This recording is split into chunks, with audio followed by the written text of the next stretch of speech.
Oh, Pat, that took co-host away from me when you did that too. Just a heads up.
Okay, so welcome back, everyone.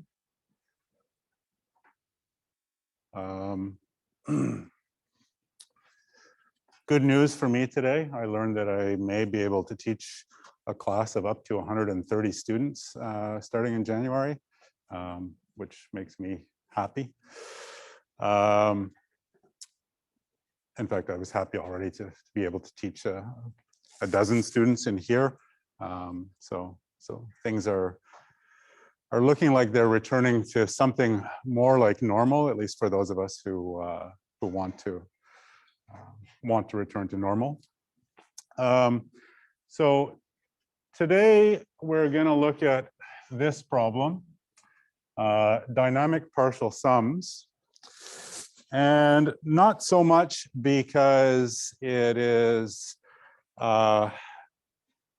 because we'll find interesting data structures, more actually because we'll find that there are no interesting data structures for this problem, in the sense that it's kind of easy to find an optimal data structure, even in somehow a really strong model of computation. So in a basically, even for a computer that is more powerful than any of the computers we currently have or hope to have.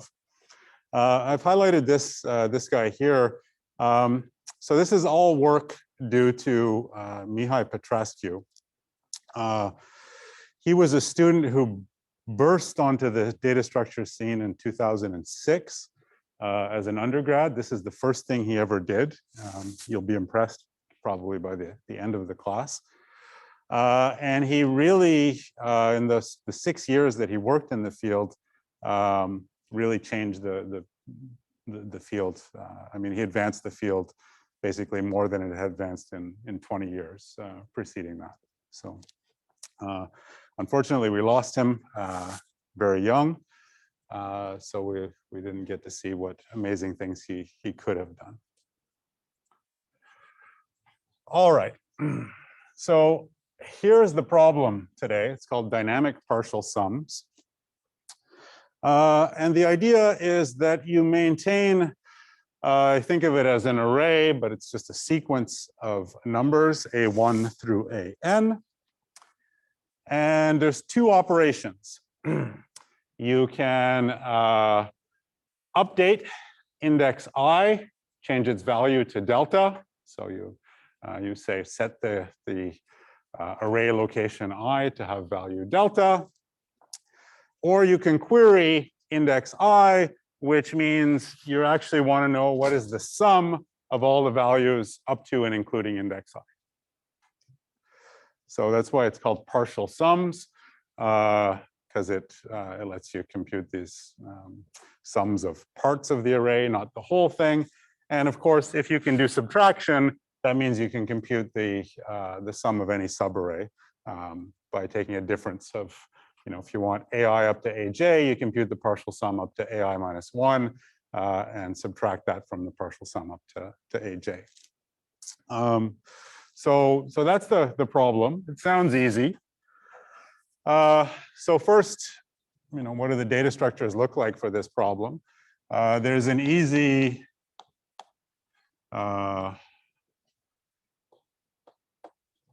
constant update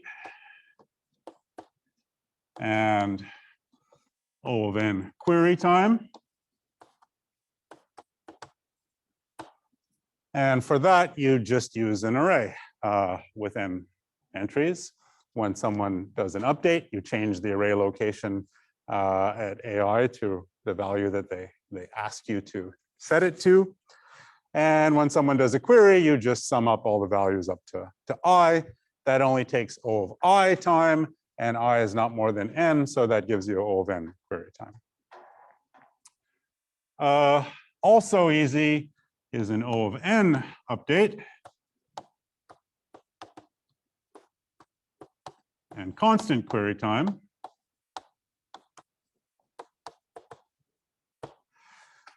And for that,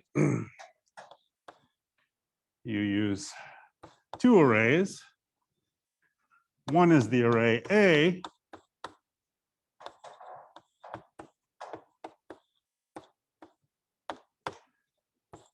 and the other is a prefix sum array of A, which keeps track of all of the prefix sums.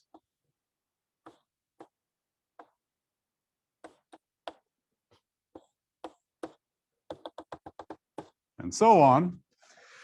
And now when you want to do a query, you just go to a location I in the prefix sum array and you read the answer because it's already computed.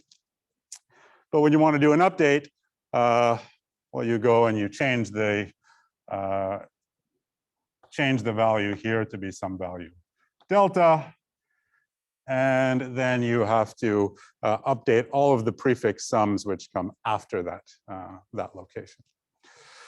And in fact, if you're a little bit careful, you can even do away with the array A because all the information in A is also contained in the prefix sum array. Those are not terribly exciting solutions. If you want to be a little bit fancier, you can come up with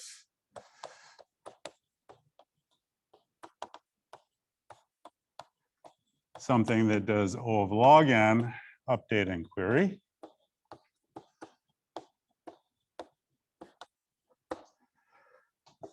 And the idea there, you've seen this idea in different disguises before, is to put a binary tree on top of this array.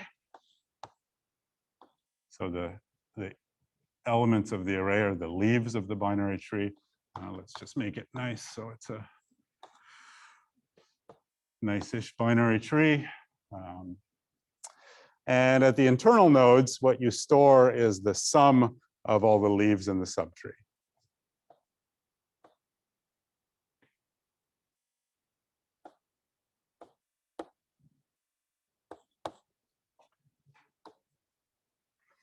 And so that's up here is 15. Up here is 11.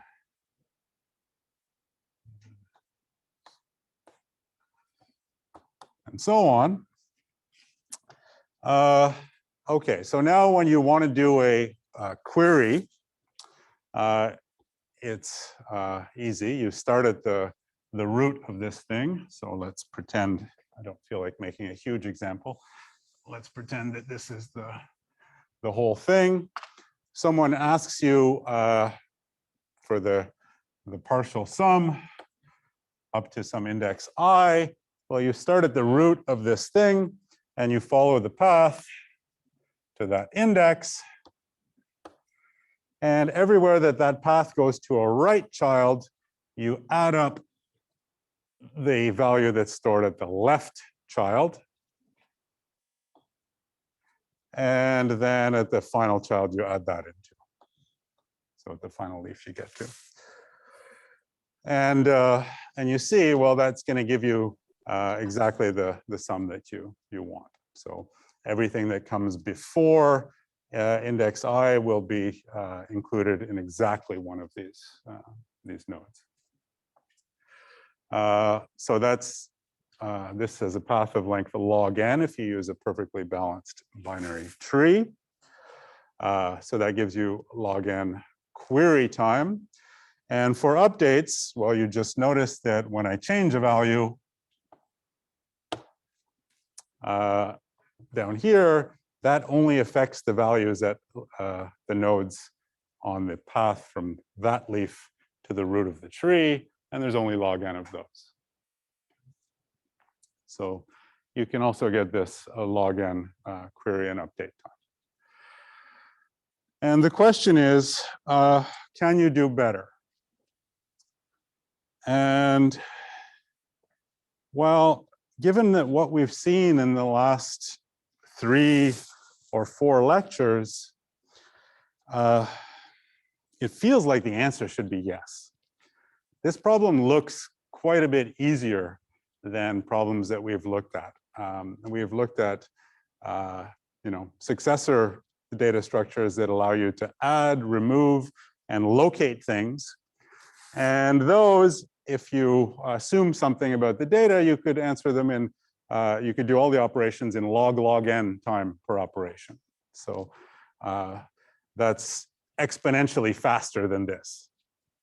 We also saw these queries on trees, lowest common ancestor and level ancestor, that incredibly you can answer with linear space data structures and constant time. And you'd think, wow, surely if you can do linear space and constant time, you can do better than log n. In fact, those were things that were kind of all easy to do in log n. And so you might think that, yes, surely there's something you can do here. If nothing else, shave off a log n factor or something. It turns out, so this was an open problem for, I don't know, since the dawn of time, but at least 30 years. And it turns out that the answer is no. This data structure, just the binary tree on top of the array, is actually the best you can do. And so what we're going to work through today is the proof of that lower bound. And so a few things we need to do to get there. One is to define the model of computation. And I'll show you the model of computation, which is, it's called the cell probe model. It's incredibly powerful, meaning that designing algorithms for the cell probe model is somehow easy. I mean, your computers on your desktop can't run things as quickly as they can on the cell probe model. But there's a reason for that, and that's that the cell probe model is not made for designing algorithms. It's made for proving lower bounds. So if you can prove that something is impossible in the cell probe model, then it's really for sure impossible on a real computer. Okay. So here's what the cell probe model looks like. there's a processor. It is infinitely fast. It can solve any problem in constant time if you give it the data, no matter how big the problem instance is. Unfortunately, that processor needs to get its data from a memory.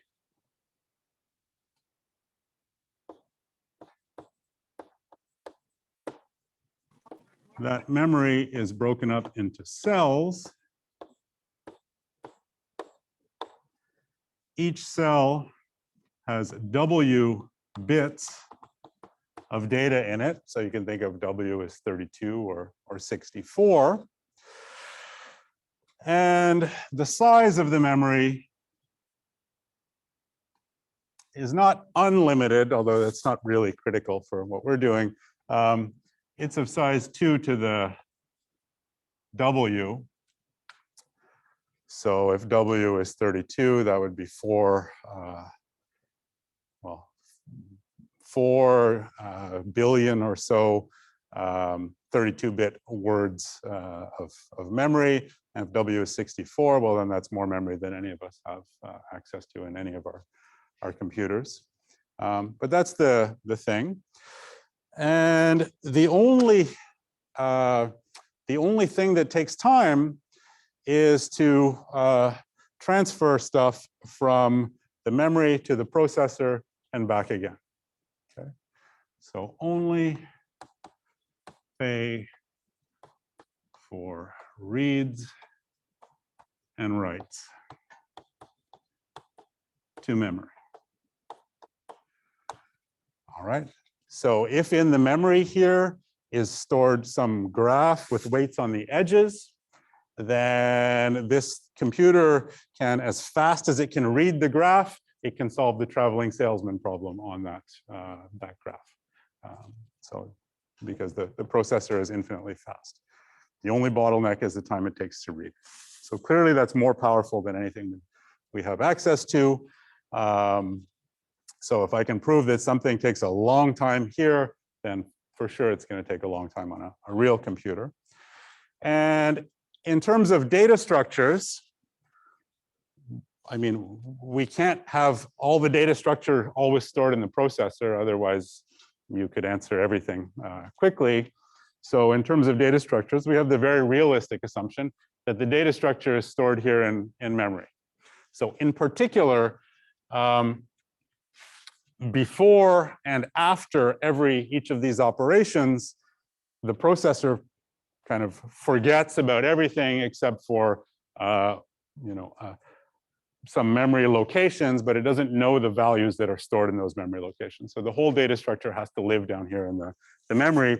So when you perform a query, the only way the data structure can answer it is to go get what it needs from the memory.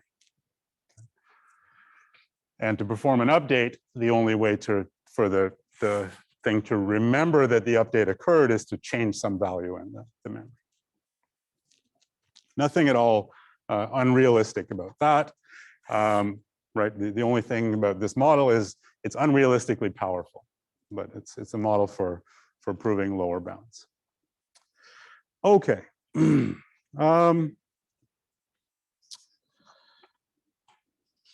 Yep.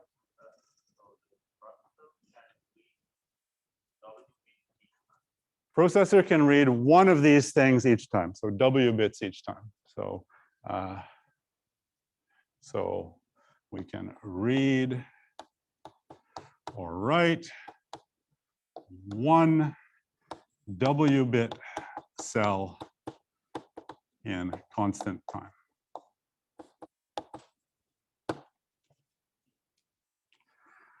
Or if you like, what we're going to count is just the number of cells we read and write. That's what we'll call the running time.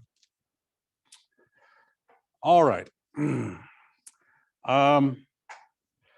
So if you think about this, this seems incredibly difficult to prove lower bounds here. For lower bounds, sort of the only thing that we've seen was Shannon's theorem, which was about how many bits you need to encode some random things, some random sequence of independent, uniform independent random variables. And it was the length of the sequence times the entropy of the distribution. But to make any use of that, we were only able to do that for data structures that make these binary decisions. So you could turn the data structure into an encoding algorithm. We had no lower bounds for data structures that can do crazy things like access, random access to memory like this. So it's going to take some really clever ideas, but it is still ultimately going to use Shannon's theorem. That there's going to be some random sequence that we can't really compress. All right. So a little bit more detail here. So in this model, the values that we put in the array, these values delta, we're going to say that they are integers in the range 0 up to 2 to the w minus 1. That makes sense because these are w-bit integers that we're allowed to store in these locations. So it's sort of the natural thing. And even the queries, we will say, well, the query is going to return not necessarily this sum, but this sum mod 2 to the w. Certainly, if you could return the sum, you could also return the sum mod 2 to the w, because the processor is infinitely fast. It can do the mod computation in constant time. So that only makes it easier. But it kind of makes sense for what we're doing here. Right? This is a model of a processor that the word size is w bits, like 32 or 64. So it's kind of natural that it stores integers in this range, and that the arithmetic that it does is modulo that range. All right. So I'm going to put a little map on the board of, so this is there's a lot that's going to happen here. So I'll put a map so we can keep track of the things that are happening. So I'll call this the plan.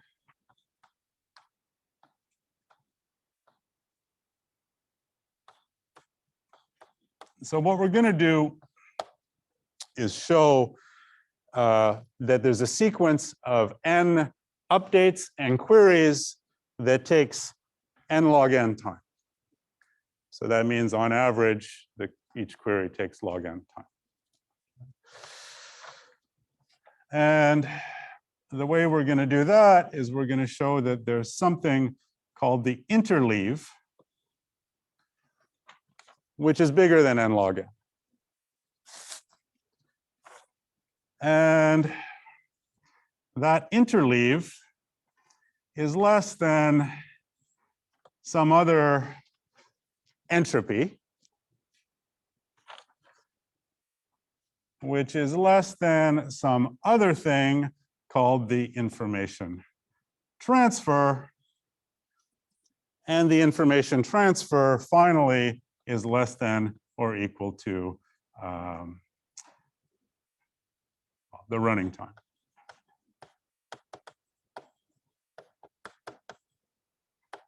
And by running time, I mean the memory accesses, the number of memory accesses. Okay.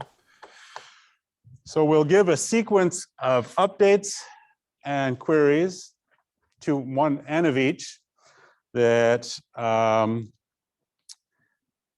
that somehow satisfies all of this. So in particular, the running time on that sequence, the number of memory accesses that this thing will have to do to perform that sequence, is bigger than some constant times n log n.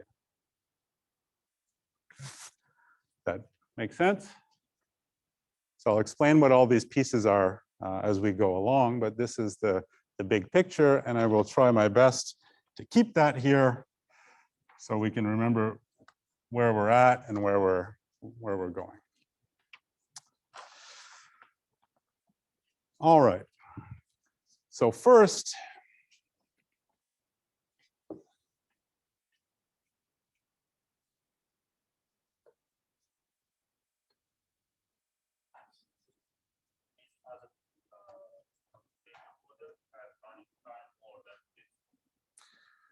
any other reasonable computation model will have running time more than this one. So certainly all the things that we currently think of as computers that we have access to, that they're not as powerful as this computer. I mean, they all have memory and they all take some fixed amount of time to access the memory. If you're lucky, it's always constant time. Sometimes you're not even that lucky. Okay, so the bad sequence.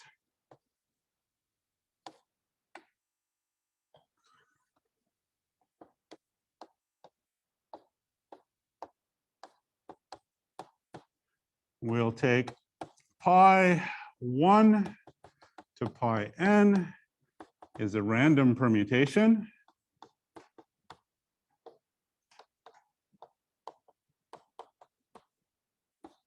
of the integers 1 through n. Those are the, those are just the indices in this array. So we're going to actually end up querying and updating each index exactly once.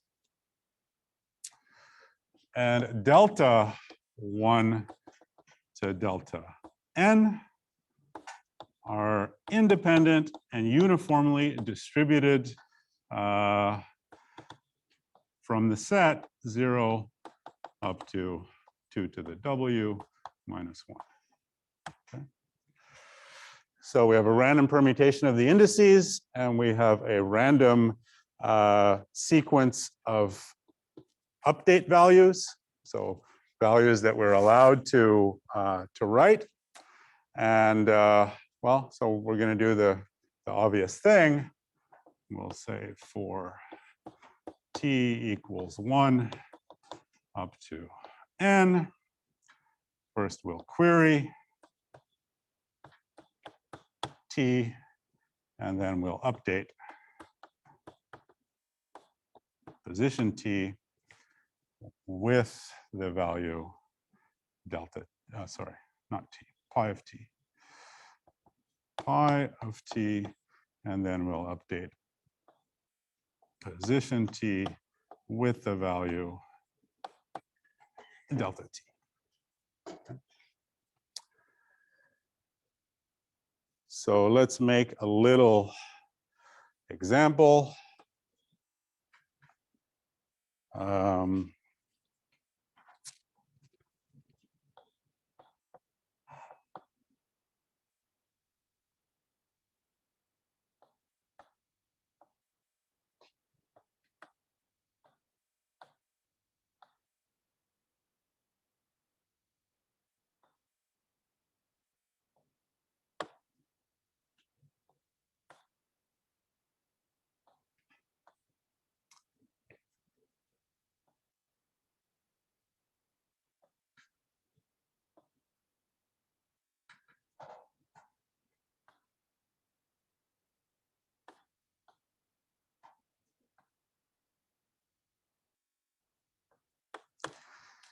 So the deltas are not really critical.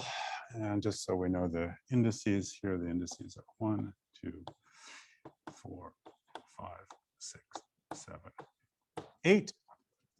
And there's a really helpful picture to keep in mind, which I will try to make here. And that's this picture that looks like this.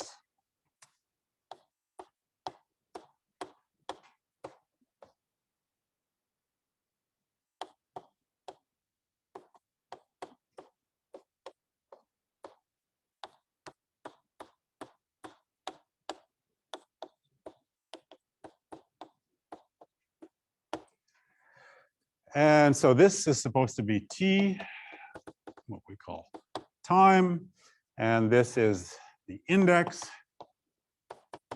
So a position in this, this array A. And if we look at this sequence, then we see at the first point in time, we update.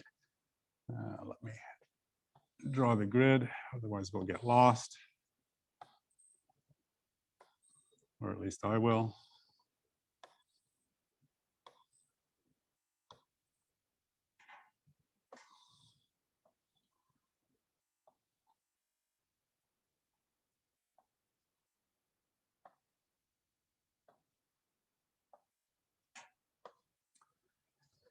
So if we look first point in time, so that's at time 1, we are going to query and update position 2. At time 2, we're going to query and update position 5.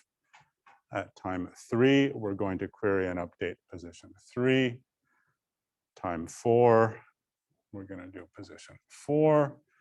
Time 5, we're going to do position 7. Time 6, position 1. Time 7, position 8. And time 8, position 6. So in this picture, there's exactly 1 point in each row and each column. 1 point in each row because pi is a permutation, and 1 point in each column because, well, those are the indices of pi, pi is of length n. And you can really think, okay, right here, this is the value delta 1. This is the value delta 2. This is the value delta 3, and so on, what we're going to store there.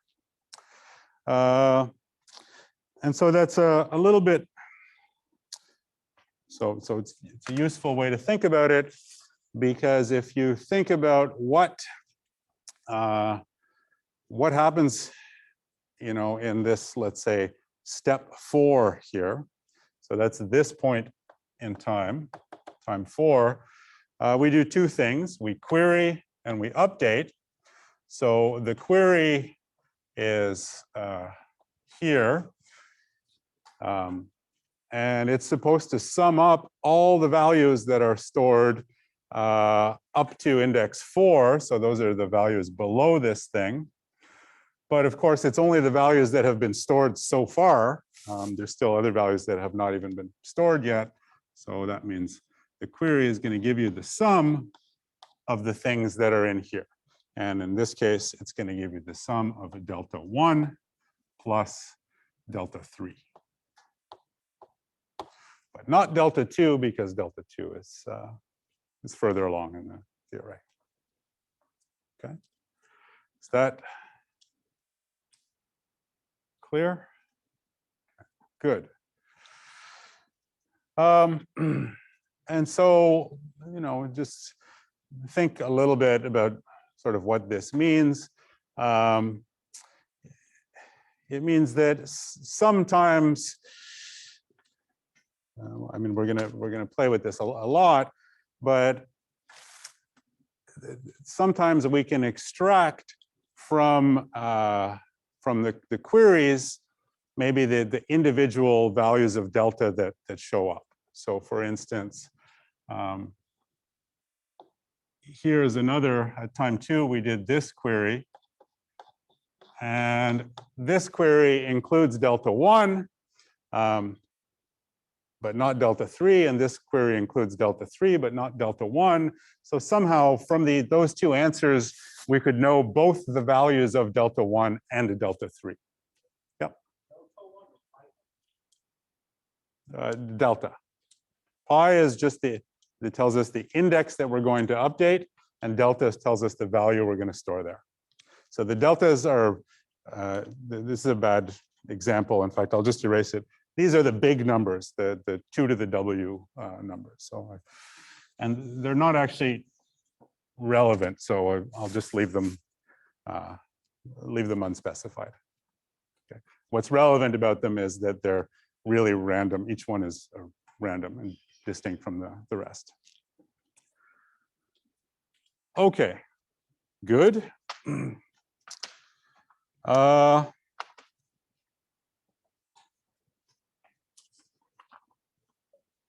right, so the first thing that I want to do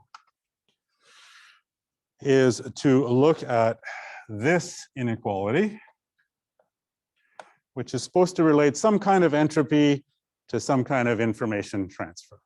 And this thing called information transfer. So I'll need to define what information transfer is. So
this sounds complicated.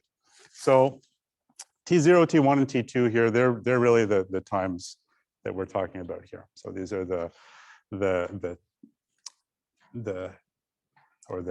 actually the iterations of this for loop.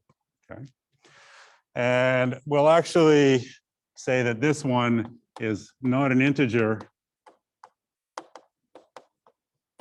so that we're really talking about these two, T0 and T2 are going to be integers, so that we're really looking at some picture like this, where we're talking about some interval maybe that starts at 2. It has 3 values, 2, 3, and 4, and whatever, some other ones, and then ends over here at 7. Okay, so in this case, T0 is 2, T1 is 4.5, and T2 is 7. And it's called information transfer because it's somehow talking about how much information goes from this point, this interval of time, over into this interval in time. Okay, and so if you look at a memory cell, and this time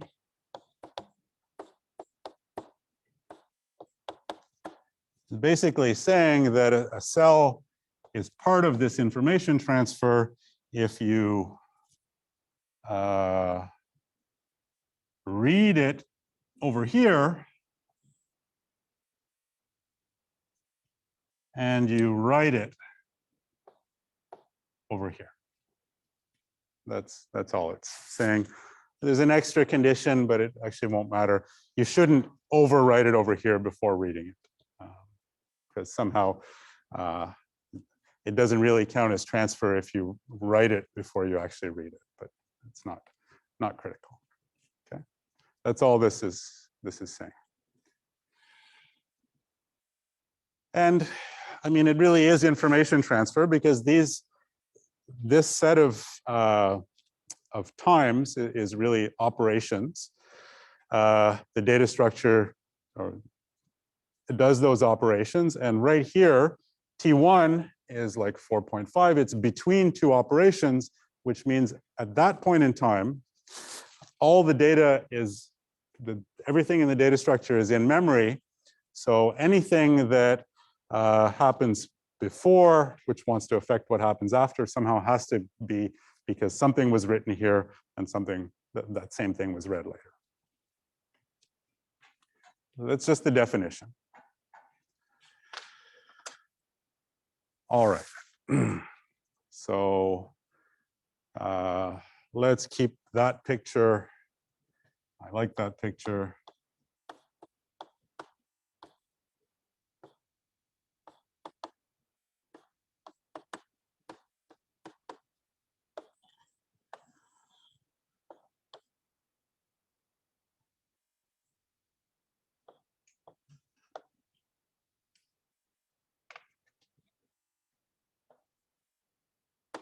So we don't forget what that is.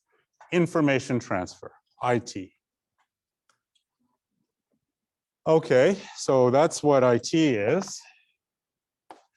What's this entropy that we're supposed to show up somehow? And IT is specific to a particular breaking this, to sort of 2 consecutive intervals in time, from T0 up to T1 and then T1 up to T2.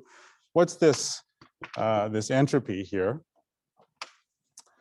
So I will talk a little bit about that.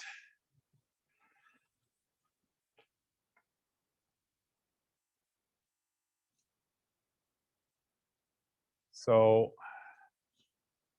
I'm going to say for any t, AT is the answer to the query, which was pi t. Right? We do this sequence of queries that are determined by this permutation, and I'll just use AT to mean the answer to that thing. So, all right.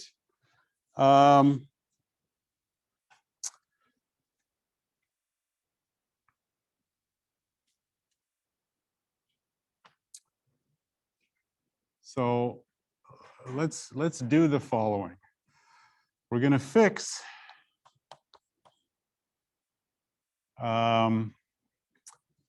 the permutation. For now, let's just say that that's not random. That's just, we're given a permutation. And we're also going to fix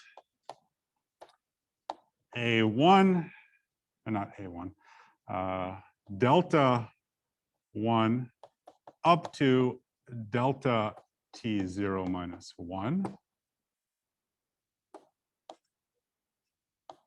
And delta T1, that's the ceiling, up to delta n. Okay. So the permutation pi, pretend it's not random for a moment, fix it to a specific permutation. The sequence delta, let's pretend it's not totally random. Let's pretend that the values of these things are fixed.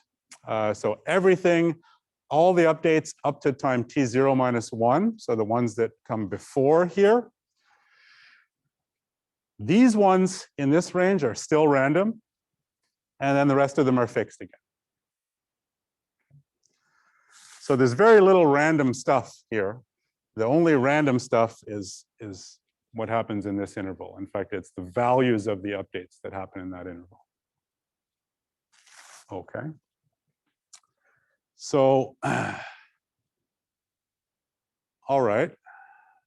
So far, so good. And here's the lemma.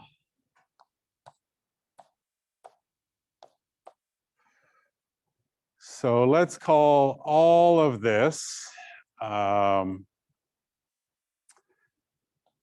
just so I don't have to write this out longhand, let's just call this delta star, all this stuff that's fixed, and pi.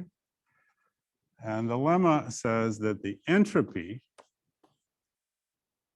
of the answers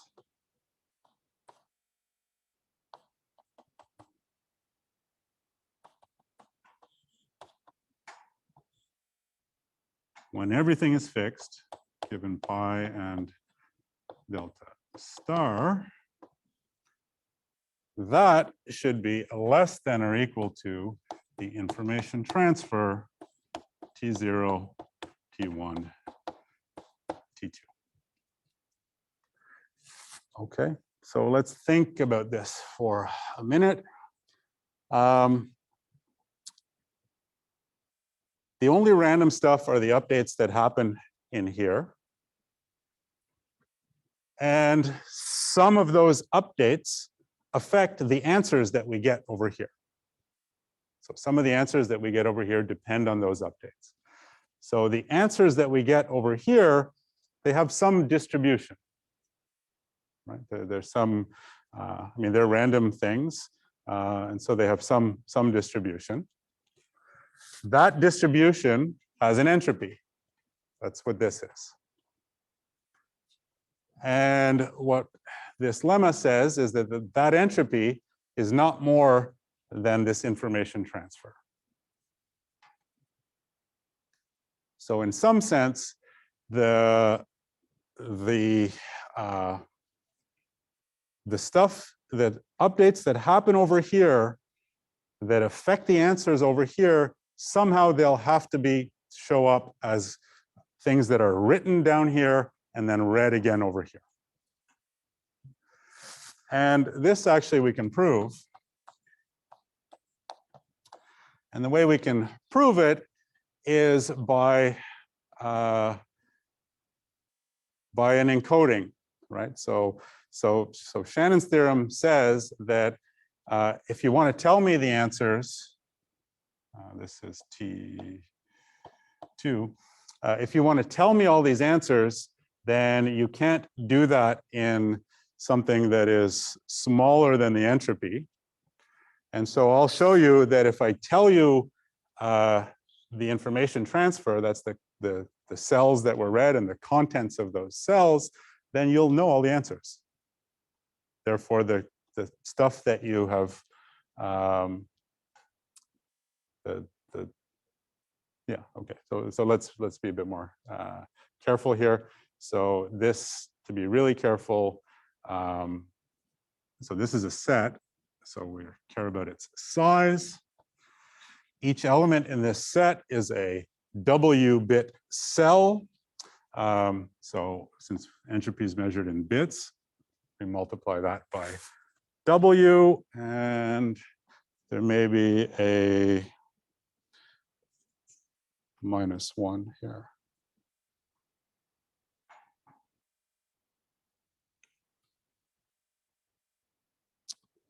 Uh, 2W.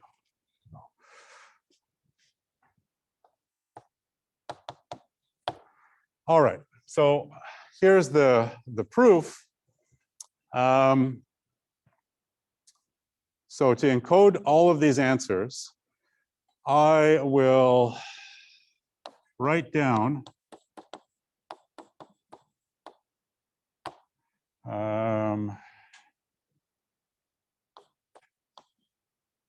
the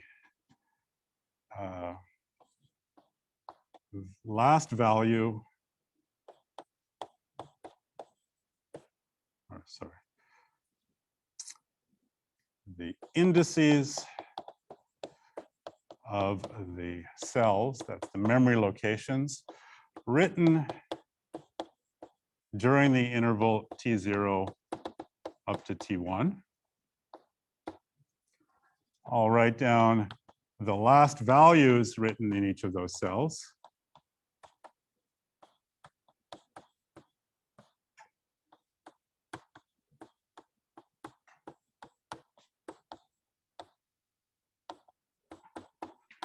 And there's one more little piece, which was, oh, silly one, the size of that set.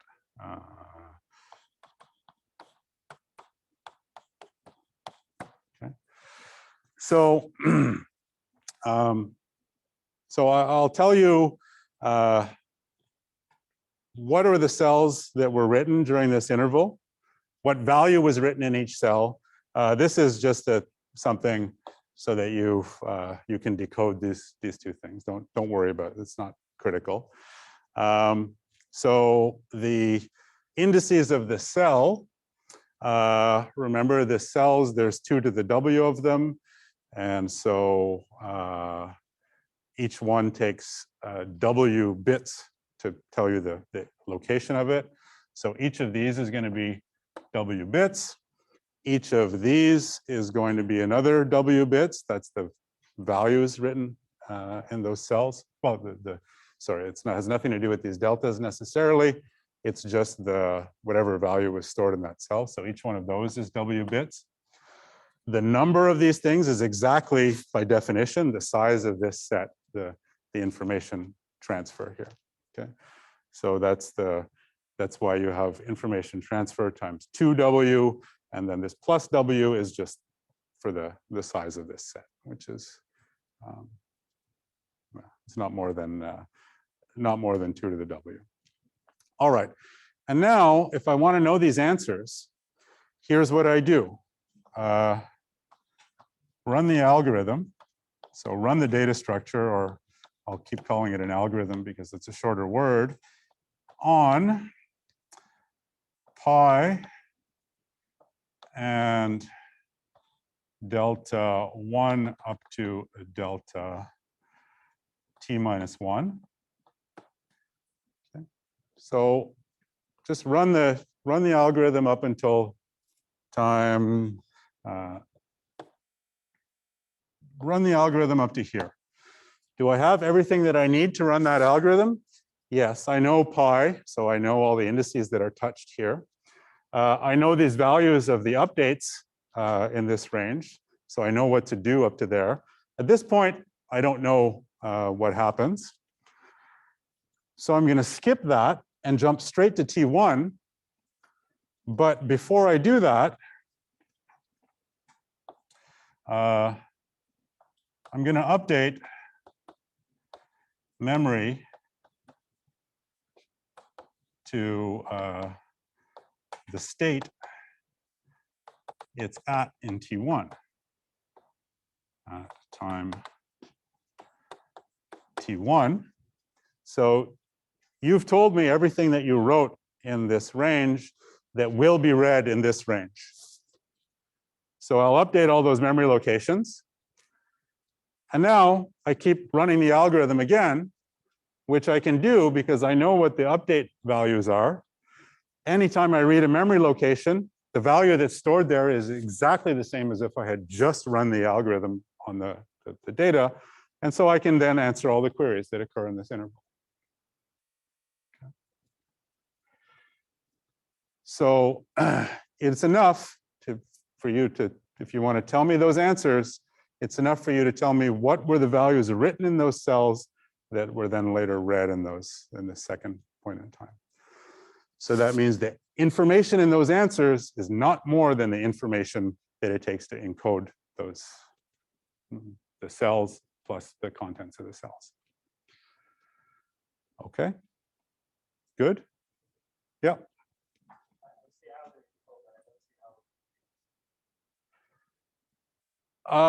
Well, this could be a terrible algorithm that writes all kinds of garbage, right? So this is the memory of the computer here. And it can be, I mean, the algorithm could be rewrite the whole memory at every operation and read the whole memory at every operation. In which case, the information transfer from here to here is 2 to the W because, yeah, everything got written on this just at this before this last step, and now everything gets read again here. So, so really, the only way you can get equality here is if the algorithm is perfectly efficient and doesn't waste anything. All right. So that's the first thing. We've got that there, and I'm not going to. All right. So let's just remember ourselves. This all depends on some fixed, specific 2 intervals of time that are consecutive. All right. That's one one thing.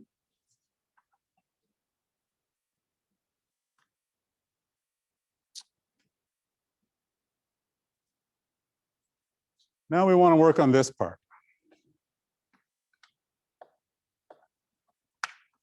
Somehow, so we've shown that this information transfer has to be bigger than some entropy.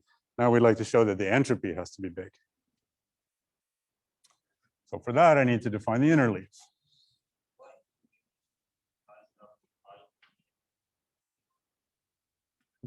This one here? Oh, this is because if you want to get specific, or if you want to be really precise about what it means to encode something, you have to also, it has to be what's called a prefix-free code, which means that you can read it and know when it ends. And so the easiest way to get a prefix-free code is the first part of the code is the number of more bits that are coming in the code. Okay, and so that's what that would represent. So when you write this down as a binary code, this is a fixed size thing that's right at the front of the code. It's an integer that says read this next number of bits. This is the number of these memory cells that are coming. That's not terribly critical, but okay, good.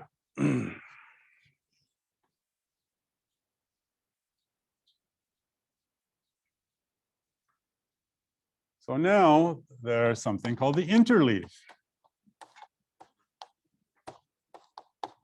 And it's also with respect to the same kind of pair of consecutive intervals, T0 up to T1 and T1 up to T2.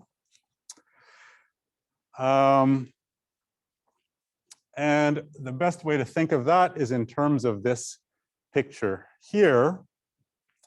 So this is the t-axis. We've got a T0, a T1, and a T2. We're focusing on what's going on in this strip of time. And remember, we've got points in here, right? So we'll see things like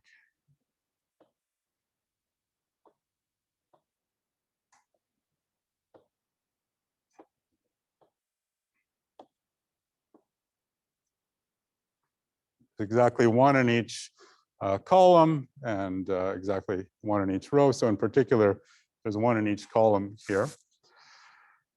And imagine that we sort the points now by this other axis, the y-axis, which corresponds to the index in the array. And so when we do that, we get them sorted in some order. And we see that sometimes in this order, you have a point that's over here in the first part, the T0, T1 part, that is immediately followed by a point in the other part. So what are those? There's one of them. Here's another one. And here's another one. Okay. So the number of those pairs like that, so they're consecutive when you sort them in this order, but the first one is in the first time interval, and the second one is in the second time interval. Those are interleaving, and the number of those things is the interleave.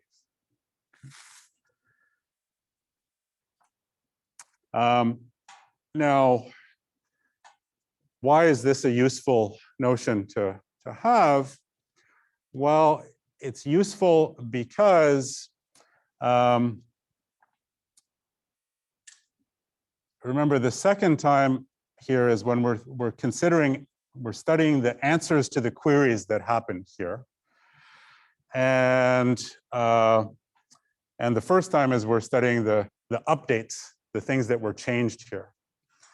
So when I see something like this, this is an update that happened in the first part, which affects, right? It's included in the answer in the second part.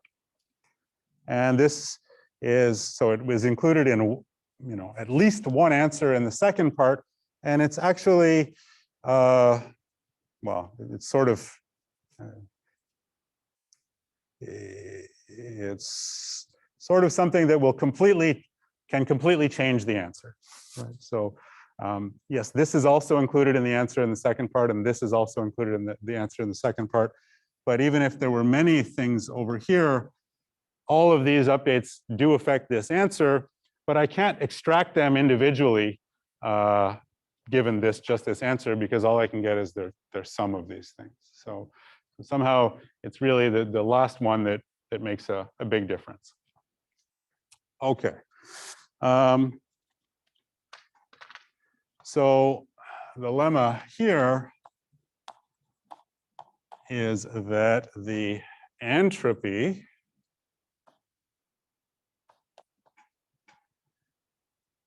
of those answers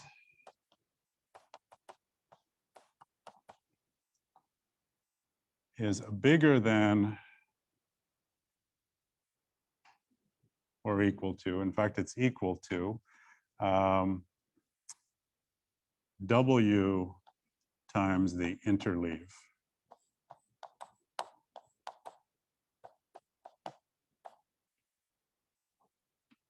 So let's think about that for a second. Why are these answers that?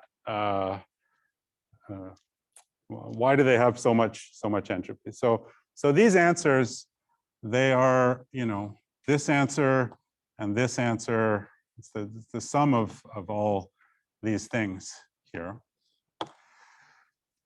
And if I look at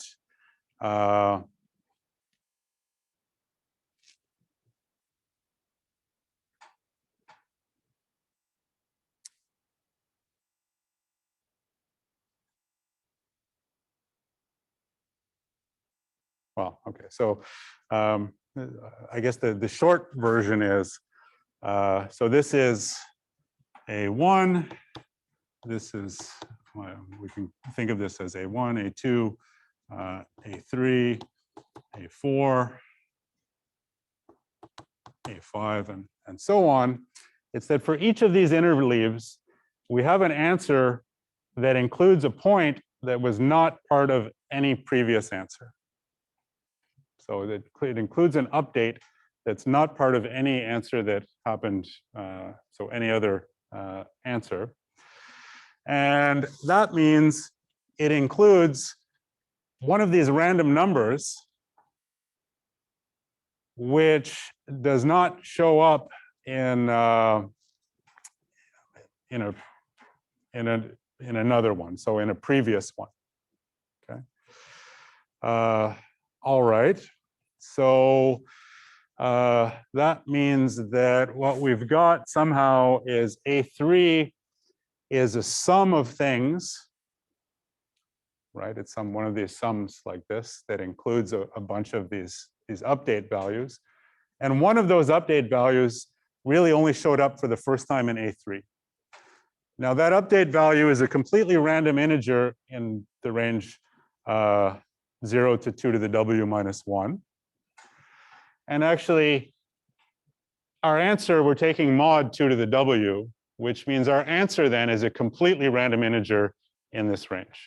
So it doesn't matter what all the other stuff is. If I add another random integer to it in this range, then I get a random integer.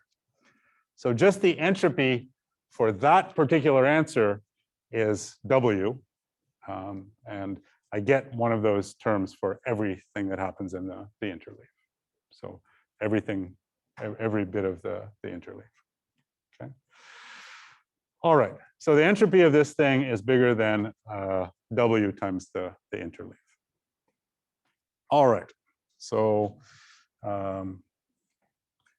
that's what we've got here. Now we want to get to these other parts. So, yeah.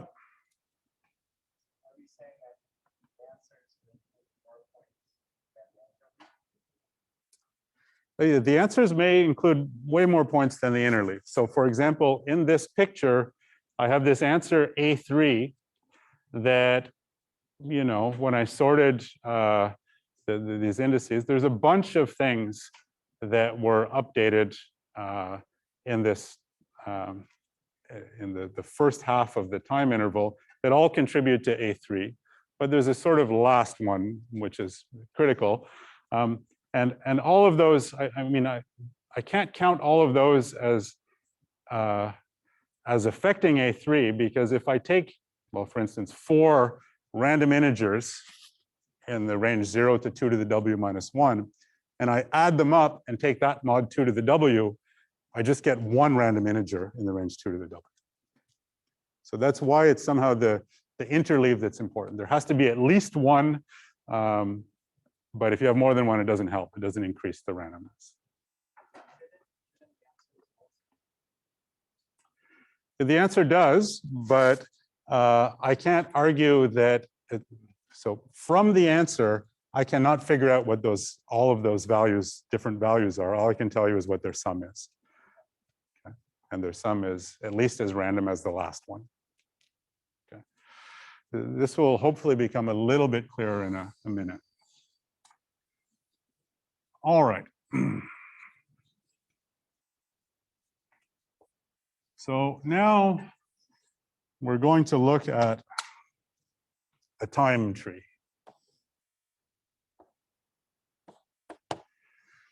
To make our lives easier, let's say that n is a power of 2, so we can make a perfectly balanced binary tree whose leaves are the individual points in time, and their internal nodes are intervals of time corresponding to the intervals at the leaves. Okay. So hopefully now, I wanted a power of 2. So hopefully now you're maybe getting an inkling why we were studying these consecutive intervals of time, this T0, T1 business. So at the top of this tree, you have one node, which corresponds to the total time 1 up to n. It's split into time 1 up to n over 2, and n over 2 plus 1 up to n, and so on. And of course, then for a node V, it makes sense to talk about both the interleave and the information transfer of V, because a node V has a left child, which corresponds to an interval of time, T0 to T1, and a right child, which corresponds to an interval of time, T1, T2. So that's really a natural thing to have here. Okay, good. Now,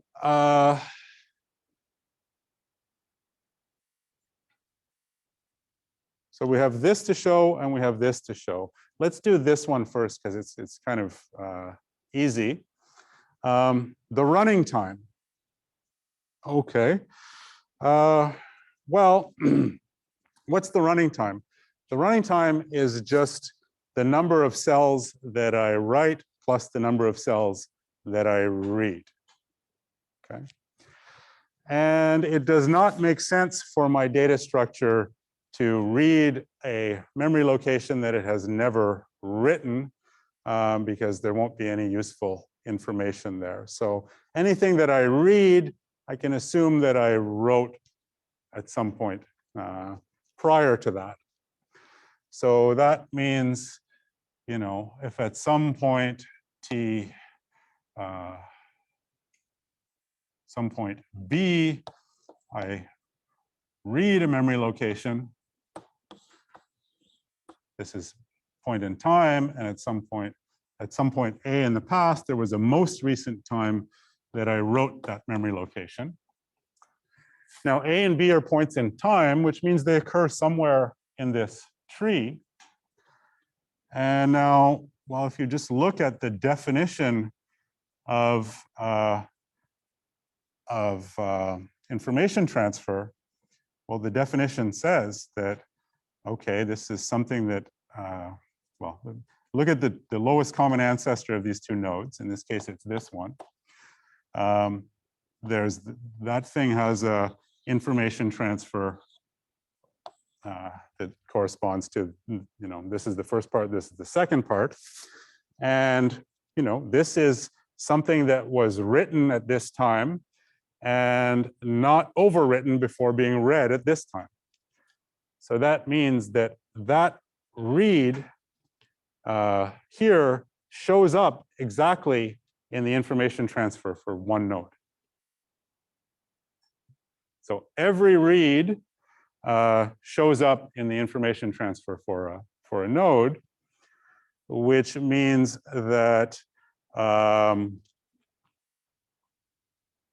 well, and the number of reads is basically the same as the running time, and so the running time, well, so every read contributes to the information transfer of this node, which means that the running time is at least the information transfer. So every time the data structure reads something, it's because it wrote it at some point in the past. And if I were to sum up the information transfer over all of the nodes, then I would count at least every, so I would count every read at most once this way. Okay. So formally, this is the sum over V in the tree, that's this tree, of the information transfer of V. That's the thing that is less than or equal to the running time. And in particular, it's less than or equal to the number of reads.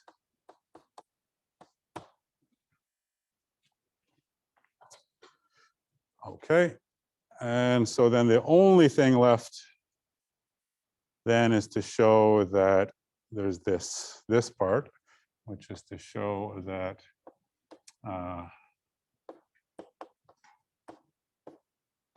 the sum of these information transfers over the nodes is at least n log n. Now, why is that? Well, let's look at one of these nodes. So a node that looks like this. It has two children. So if this is a node of length 2k, then this is of size k. This is of size k. And I would like to understand, well, what's the amount of interleave that I expect to happen here? Well, what's the interleave? Interleave is determined not by the delta values. It's actually just determined by the permutation that we have. Right? So if you look at, we've got this random permutation, pi.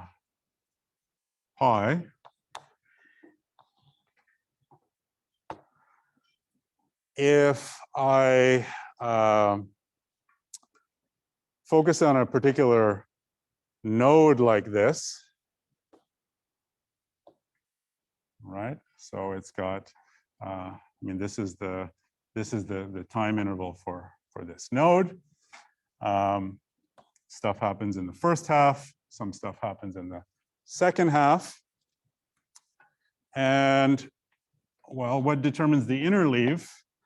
What determines the interleave is the values in this, the ordering of the values that appear in here.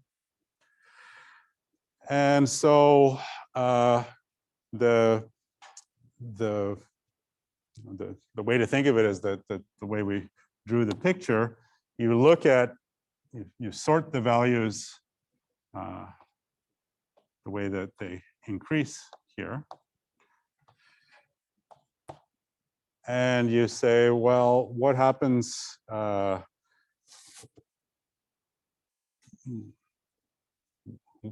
much interleave do I expect? How many times do I expect that one value will be immediately followed by a value over here. So imagine you sort them. So flip the picture a little bit, just sort them. So flatten them out over to here. So now they're sorted by this direction, but each one is either red or orange if it came on this side, or yellow if it came on this side. Half of them are orange. Half of them are yellow. And this is a random permutation, which actually means, so exactly what you have here is the sequence is perfectly uniform over all the possible ways of coloring half of these orange and half of these yellow. And what we're interested in is how many times do you go from an orange to a yellow? Well, the number of transitions here is 2k minus 1, right? There's 2k things, so there's 2k minus 1 transitions. And when do I go from orange to yellow? Well, I go from orange to yellow if the first one is colored orange. So there's k orange ones out of 2k things. So that's k over 2k is the probability that that happens. And after the first one is orange, the second one should be yellow. Well, after I've picked the first one, there's only 2k minus 1 things left, and k of them are yellow, right? So this is orange, this is yellow. So it's a little, once I've picked the first one to be orange, it's a little bit more likely that the second one will be yellow because there's a little bit more yellow left. And if you, well, now you can cancel. What's this? This is a half. These cancel. And so what I get is a half k.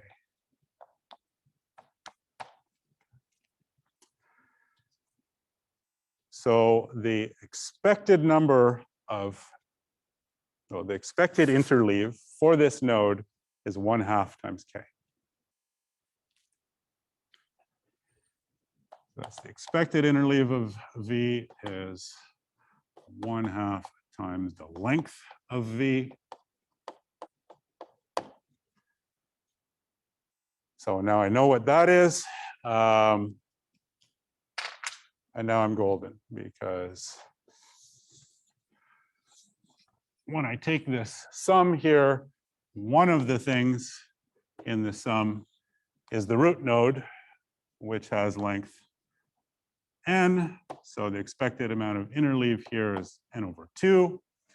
Then there's 2 guys here, each of length n over 2. The expected amount of interleave in this one is n over 4.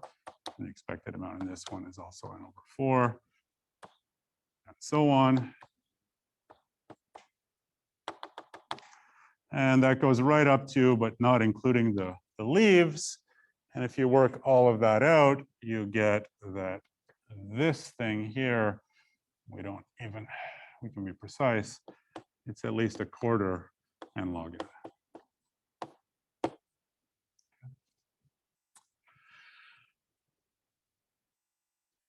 So, so there you go. The interleave here is at least, that's the last step in the proof, is to show that this interleave is omega n log n. There's a lot going on here, and we were certainly not rigorous for much of it, but the general idea is, well, sort of what we've talked about, is that, you know, there are some bunch of updates that happen in the first half of the,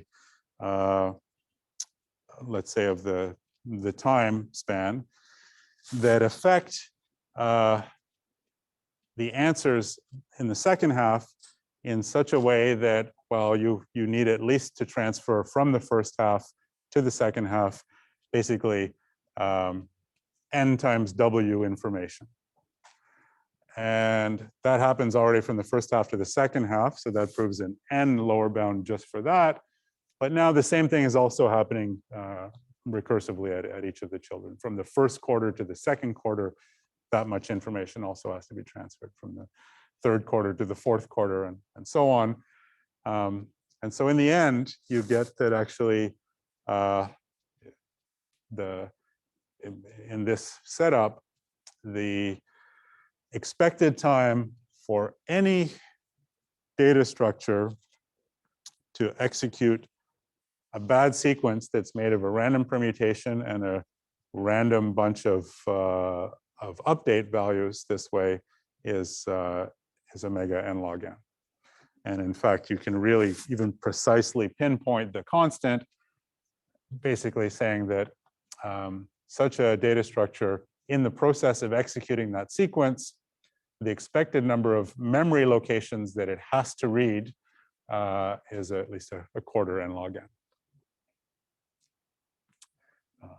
So it's a beautiful, complicated result. Unbelievable that this was done by a second-year undergraduate student, almost, except that if you know the incredible things he did afterwards, maybe it's not so unbelievable. But it's also not surprising that it took 30 years to figure out. All right. So that's where we will stop today with this sort of disappointing result that this simple looking problem, even if you're given an extremely powerful machine, unrealistically powerful machine, you can't solve it any faster than something you could have come up with probably as a second-year undergrad yourself once you learn about balanced binary trees. In fact, I think I give assignments like this in my second-year programming course, not the lower bound, of course, the upper bound. So there you go. That's all for today.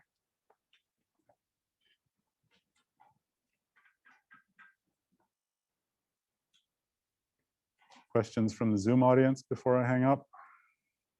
Oh, something in the chat. Thanks. Good.